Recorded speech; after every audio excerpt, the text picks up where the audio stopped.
열왕기하 4장은 네 가지 이야기가 기록되어 있죠. 첫째는 노예로 팔려가는 선지자의 생도의 아들들을 위해서 기름병에서 기름이 계속 나왔다. 그것이 이제 첫 번째 이야기죠.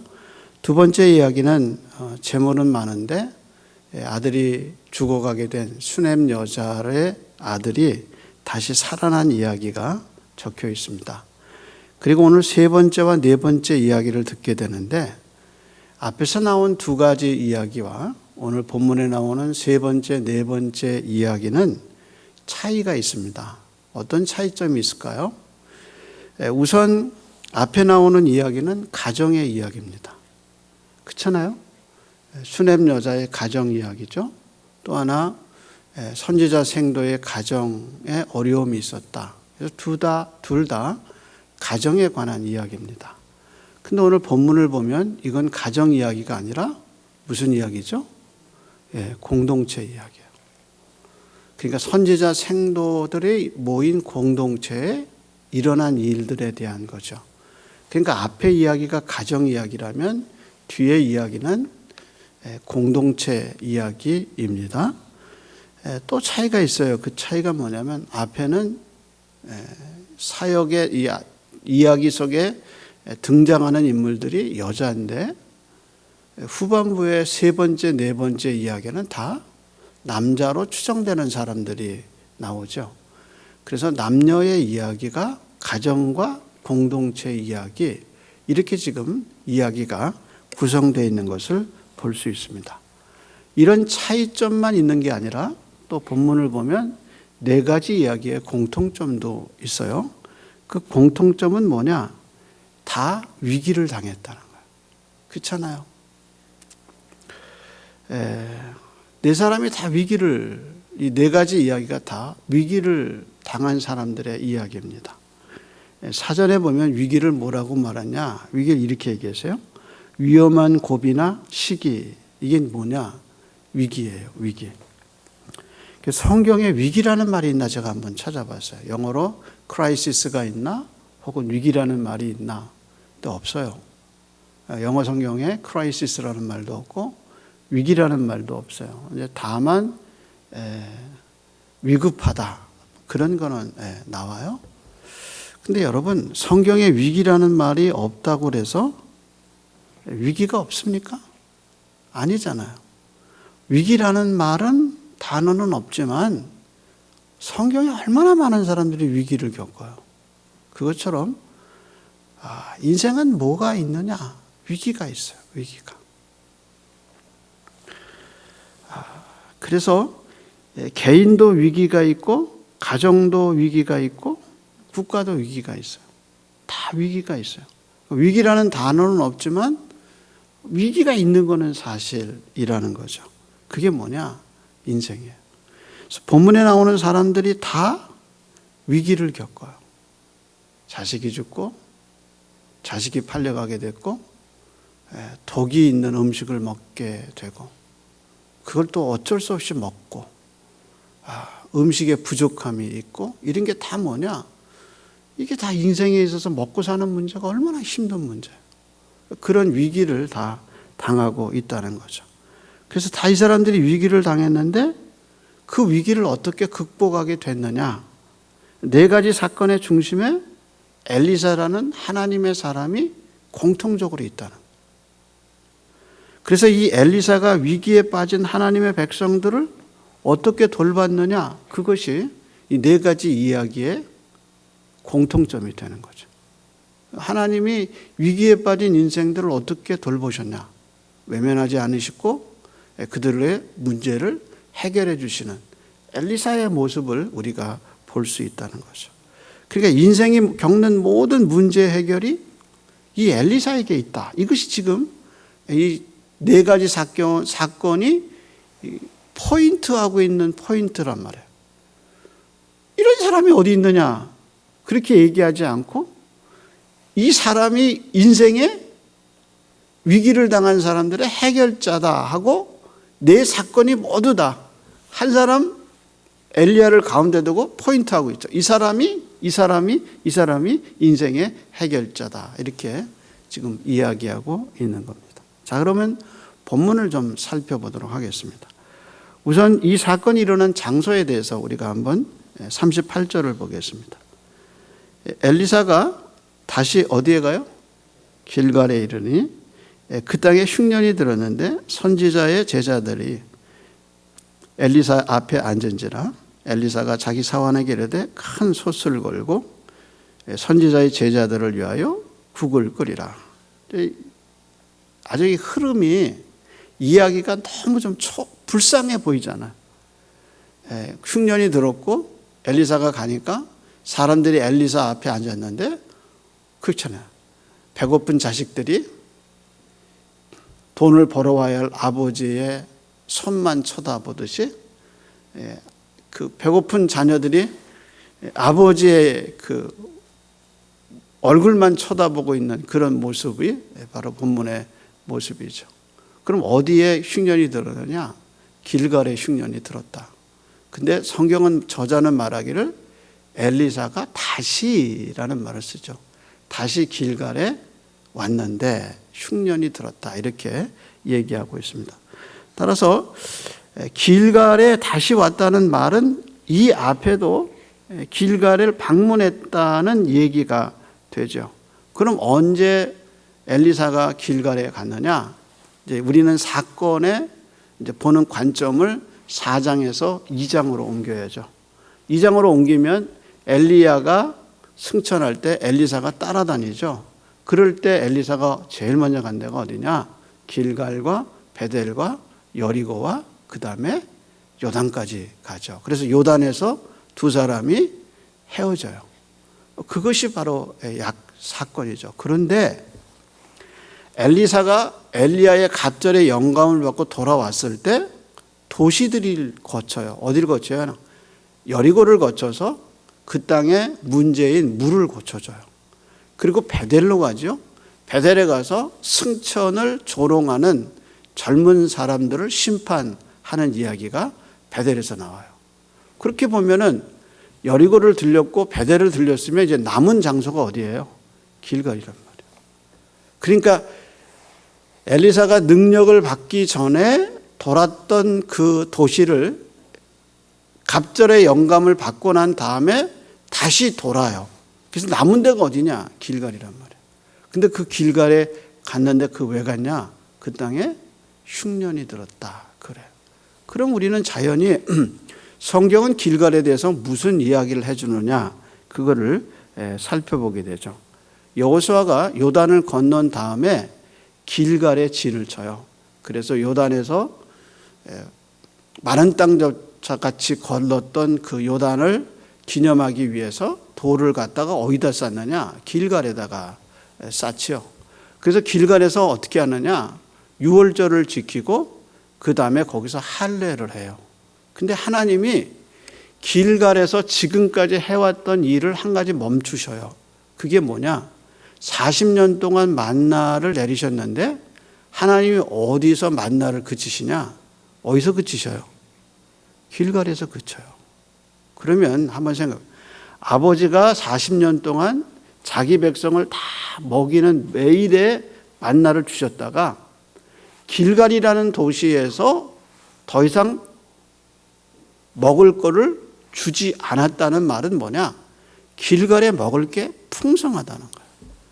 그래서 여호수아 5장에 보면은 길갈에서 이스라엘 사람들이 그 땅에 소산을 먹었다는 말이 계속해서 강조돼서 나와요.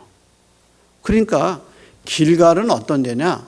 그 땅의 소산을 수백만의 사람들이 먹을 수 있는 풍성한 곳이랍니다. 그래서 하나님이 길갈에 도착한 이스라엘 백성이 그 땅의 소산을 먹게 하시고 그 다음부터 어떻게 하냐? 만나를 그치셔요.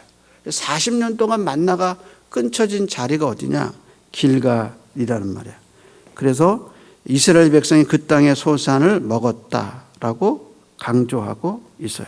그랬던 길갈이 지금 뭐가 들은 거예요? 흉년이 들었단 말이에요. 이것이 이제 성경이 시작되는 시작점이죠.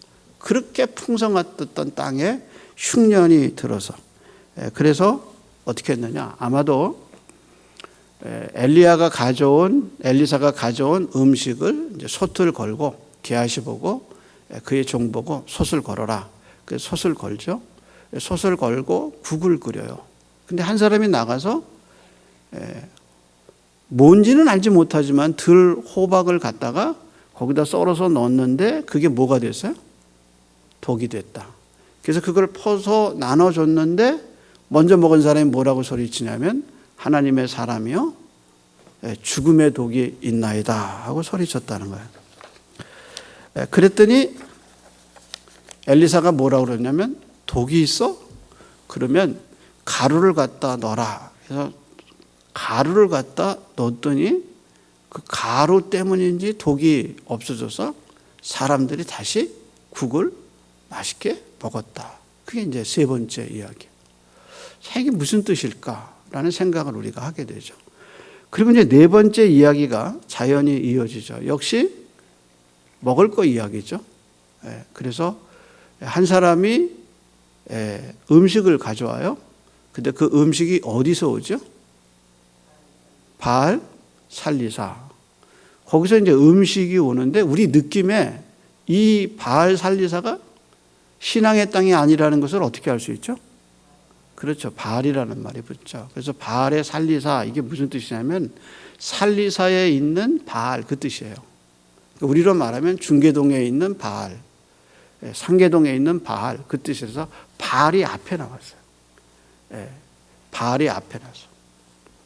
그러니까 우리가 기드온을 여룻바알이라 그러잖아요. 그게 바알은 뒤로 간 거예요. 바알을 무너뜨린 사람, 그 뜻이거든요. 근데 이건 바알이 앞에 왔어요. 바알 살리사. 살리사에 있는 바알이다. 그렇게 우상의 도시에서 떡 20개와 보리떡 20개와 그리고 채소를 가지고 온 사람이 왔어요. 근데 문제는 양이에요, 양. 이게 100명을 먹이기에는 너무 부족한 거예요. 그래서 이제 게하시가 사환이 뭐라고 얘기하냐면 이게 너무 적습니다 하고 얘기해요. 그랬더니 내가 이걸 어떻게 분배합니까? 이렇게 얘기하죠. 그랬더니 엘리사가 뭐라고 얘기하느냐? 하나님 말씀에 무리가 먹고 남을 것이다. 그렇게 말씀했다는 거예요. 그러니까 너는 나눠줘라. 그런데 정말 나눠주니까 마지막 절에 뭐라고 그랬나 한번 보세요. 44절에 그가 그들 앞에 주었더니 여호와께서 말씀하신 대로 먹고 남았더라. 먹고 남았더라. 그럼 여러분 설명해야 돼요. 이게 어떻게 해서 먹고 남을 수 있냐. 우선 보리떡이 20개인데 먹어야 할 사람은 100명이에요. 근데 하나씩 나눠줬어요. 근데 이게 어떻게 남았냔 말이야 이게. 근데 하나님의 말씀대로 먹고 남았더라. 그렇게 얘기하고 있어요.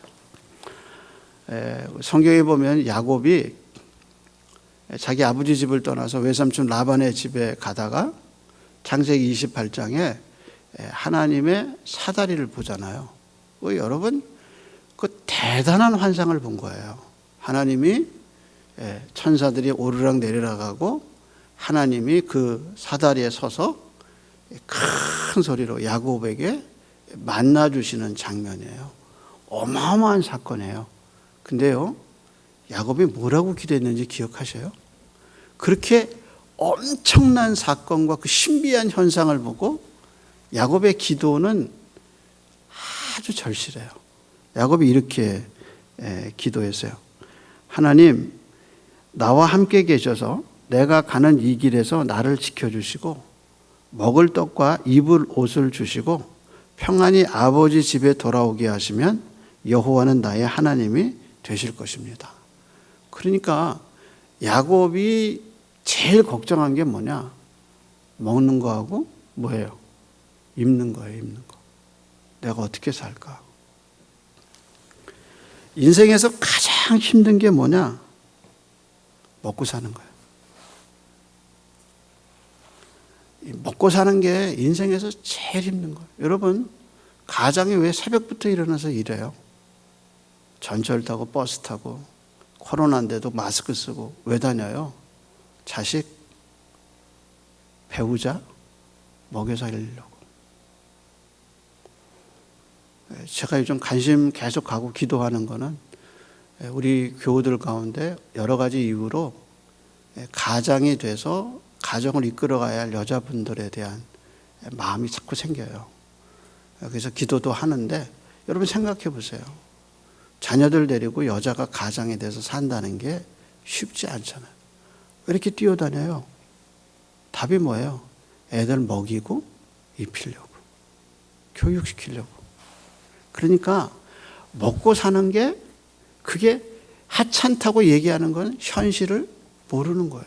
먹고 사는 문제가 얼마나 힘든 건데. 그래서 하늘이 열리고 하나님의 사자가 내려오고 사다리가 내려오는 그 엄청난 환상을 본 야곱이 하나님께 기도한 게 그거잖아요. 하나님, 나 좀 먹고 살게 해주세요. 그리고 평안히 아버지 집에 다시 오게 해주세요. 그게 뭐냐면 절박한 현실이에요. 이 현실 앞에 미사 여구가 소용이 없는 거예요. 따라서 이렇게 엄청난 현실이 있어요. 그래서 이 인생에서 이런 기근에서 일어난 이 독의 요소와 보리떡 20개는 이 공동체에게는 절박한 문제란 말이에요. 앞에서 일어난 두 가지 가정에 일어난 이야기도 절박한 위기고 이 공동체도 절박한 위기라는 거예요. 여러분, 요즘 이렇게 코로나가 계속되고 힘드니까 가정만 힘든 게 아니라 교회들도 힘들어요. 그러다 보니까 개척교회 하시는 분들 이게 절박한 문제예요. 공동체가 앞으로 어떻게 될 건가. 정말 절박한 문제들에게 우리가 봉착하게 되는 거잖아요. 그런데 이 모든 중심에 누가 있느냐? 엘리사가 있다. 그래서 그는 이 문제의 해결을 가지고 있어요. 그것이 이 네 가지 사건 속에, 이 네 가지 이상한 기적 속에 그 중간에 엘리사가 연관되어 있다는 거죠. 그러면서 그는 문제의 해결점을 갖고 있어요. 그럼 우리한테 이제 적용해요. 우리가 살아가면서 얼마나 많은 위기와 또 가정의 어려움을 겪어요. 어떻게 해결해요, 여러분? 여러분, 그 위기를 어떻게 해결하죠? 정말 자식이 잘못 빗나가서 고민을 겪고, 그리고 가정이 흔들리고, 먹고 사는 문제가 정말 절박하게 다가오는 이런 문제들을 어떻게 해결해 가는 것이냐. 그것이 절박한 현실이에요. 그것처럼 엘리사가 그 공동체에 있었던 것처럼 우리 공동체에도 우리 가정에도 우리 삶의 해결점을 갖고 계신 분이 있다는 것을 잊지 말아야 돼요. 그러니까 이 사건을 보면서 어떤 사람들은 이건 거짓말이다. 어떻게 가루에다가 가루를 넣었는데 독이 없어지냐? 어떻게 떡 20개로 보리떡 20개로 이 100명이 되는 사람이 배불리 먹을 수 있느냐? 어떻게 죽은 자가 살아나느냐? 이건 뻥이다. 그런 사람들은 이 기적을 맛볼 수가 없는 거예요. 그런데 이 네 가지 사건의 주인들은 다 뭐냐? 하나님을 향한 뭘 갖고 있어요? 신앙이 있단 말이에요. 그래서 공통적으로 부르짖는 게 뭐냐면 하나님의 사람이요 라고 이야기하죠. 그래서 여호와의 말씀이 이렇게 우리에게 약속했으니까 너는 나눠줘라 하고 이 인생의 위기를 당한 사람들에게 공통적으로 신앙이 있다는 사실을 우리에게 얘기해주고 있다는 겁니다. 그래서 이 맨 마지막에 떡 20개로 100여 명을 먹이는 이야기 속에서 우리는 오병이어의 기적을 생각하고 그 오병이어의 기적 속에 계신 예수 그리스도를 볼 수 있는 거죠. 그래서 로이드 존스가 이렇게 예수님에 대해서 이렇게 설교를 했어요. 그는 이렇게 말했어요. 주님이 이 세상에서 할 수 없는 것을 하십니다. 우리는 그저 주님께 가기만 하면 됩니다. 주님은 우리에 관한 모든 것을 알고 계십니다. 주님은 우리를 고치시고 우리 영혼을 망치고 있는 것들을 제거해 주십니다. 우리에게 생명을 주시되 정말 풍성한 생명을 주실 것입니다. 그리고 맨 마지막에 뭐라고 얘기했냐? 이 원리는 어제나 오늘이나 동일합니다. 그러니까 우리는 이 네 가지 엘리사의 이야기를 보면서 이렇게 인생의 위기를 당한 사람들이 그 중심에 하나님의 사람 엘리사가 있었는데 그 엘리사가 앞으로 오실 예수 그리스도라는 사실을 우리는 어렴풋이 알게 되는 거예요. 저도 위기를 겪었어요. 자녀도 위기를 겪어봤고 건강의 위기를 겪어봤고 교회도 일생에도 위기를 겪어봤어요. 그런데 그 위기를 겪을 때마다 더 확실해지는 것은 예수님이 나와 함께 계시다는 거예요. 이건 위기 때 더 절실하게 체험되는 진리였어요.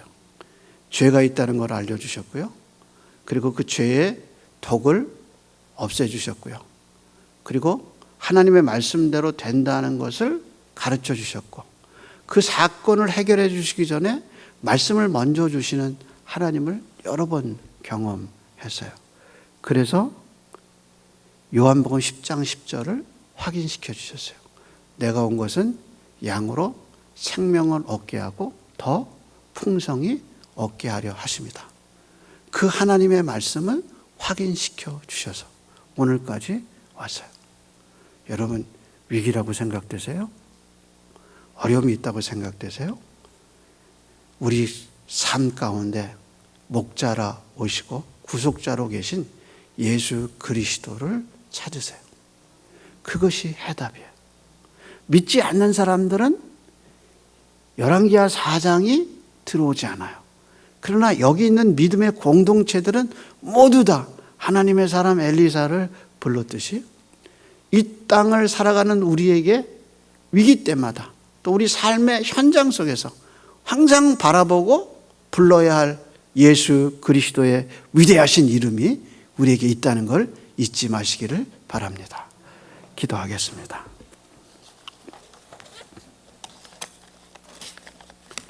하나님, 베세메스로 가는 암소가 자기 새끼를 두고 좌로나 우로나 치우치지 아니하고 울면서 하나님의 법궤를 메고 가듯이 하나님의 부르심을 받은 우리가 좌로나 우로나 좌고하지 아니하고 말씀의 길을 잘 걸어가는 신앙의 사람들이 되게 인도해 주옵소서.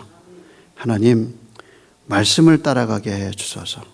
말씀대로 되는 것을 믿게 해 주시며 하나님의 말씀을 따라 기도의 골방과 신앙의 좁은 길과 그리고 하나님의 약속을 붙들고 걸어가는 신앙인들이 되게 하시고 우리의 눈이 믿음의 주요 온전케 하시는 예수 그리스도를 바라보는 믿음의 사람들이 되게 이 밤에도 은혜를 베풀어 주시옵소서. 위기를 당했거든 또 위기를 지났거든 관계없이 평안할 때나 환난 때나 어둠의 때나 밝음의 때나 우리의 시선이 말씀을 듣고 걸어가고 그리스도를 바라보는 심지가 굳은 신앙인이 되고 뚝심 있는 신앙인이 될 수 있도록 우리 모두를 붙잡아 주시옵소서.